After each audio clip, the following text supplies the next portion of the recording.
AP సర్కార్ ప్రజలకు good news చెప్పింది. త్వరలో మరో 2 పథకాలను ప్రారంభించబోతున్నట్లు ప్రకటించింది. కొత్త రేషన్ కార్డులతో పాటు కొత్త పింఛన్లను అందించేందుకు సిద్ధమవుతోంది. తాజాగా ఈ విషయాన్ని మంత్రి డోలా శ్రీ బాల వీరాంజనేయ స్వామి వెల్లడించారు. ఎన్నికల ప్రచారంలో భాగంగా ఇచ్చిన హామీలను ఒక్కొక్కటిగా అమలు చేసేలా కూటమి సర్కార్ చర్యలు తీసుకుంటోందని ఆయన ప్రకటించారు. ఉభయ తెలుగు రాష్ట్రాల్లో ప్రభుత్వ పథకాలను పొందేందుకు ప్రతి కుటుంబానికి రేషన్ కార్డు అనేది చాలా కీలకం. రేషన్ కార్డు లేని వాళ్లు ప్రభుత్వ పథకాలను అందుకోలేకపోతున్నారు. ఈ నేపథ్యంలో అర్హులందరికీ రేషన్ కార్డులు మంజూరు చేసేందుకు ఏపీ సర్కార్ సిద్ధమవుతోంది. అర్హత ఉండి రేషన్ కార్డులు లేని కుటుంబాల లిస్టు రెడీ చేయాలని అధికారులకు సీఎం చంద్రబాబు ఆదేశాలు జారీ చేశారు. ముఖ్యమంత్రి ఆదేశాలతో అధికారులు లబ్ధిదారుల జాబితాను రెడీ చేసే పనిలో పడ్డారు.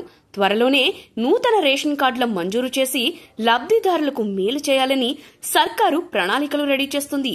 మరోవైపు కొత్తగా పెన్షన్లు కూడా మంజూరు చేసేందుకు సిద్ధమవుతుంది. ఇప్పటికే పెన్షన్ తీసుకుంటున్న వారిలో అనర్హులను గుర్తించేందుకు అధికారులు ఇంటింటి సర్వే చేస్తున్నారు. ఈ సర్వే పూర్తి కాగానే అనర్హులకు పింఛన్ కట్ చేసి కొత్తగా అర్హులైన వారికి అందించనున్నారు. మొత్తంగా మరికొద్ది రోజుల్లోనే ఈ 2 పథకాలను అమలు చేసే దిశగా ఏపీ సర్కార్ అడుగులు వేస్తోంది. ఎన్నికల వేళ సూపర్ 6 పేరుతో హామీలు ఇచ్చాయి కూటమి పార్టీలు. అధికారంలోకి వచ్చిన తర్వాత అభివృద్ధి సంక్షేమ పథకాలను జోడెడ్లలా ముందుకు తీసుకెళ్తుంది. ఇప్పటికే ఇంటర్ విద్యార్థులకు మధ్యాహ్న భోజన పథకాన్ని అమలు చేస్తోంది ప్రభుత్వం. పేద విద్యార్థులు సంతోషం వ్యక్తం చేస్తున్నారు. తాజాగా వాట్సాప్ గవర్నెన్స్ పేరుతో సింపుల్ గా పలు సేవలను అందుబాటులోకి తీసుకొచ్చింది. ఆఫీసుల చుట్టూ తిరిగే పని లేకుండా చేసింది.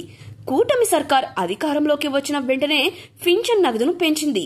దీపం 2.0 పథకం కింద ఏడాదికి 3 గ్యాస్ సిలిండర్లను ఫ్రీగా అందిస్తుంది. త్వరలో మరో 2 పథకాలు ప్రారంభించేలా చర్యలు తీసుకోవడం పట్ల ప్రజలు సంతోషం వ్యక్తం చేస్తున్నారు.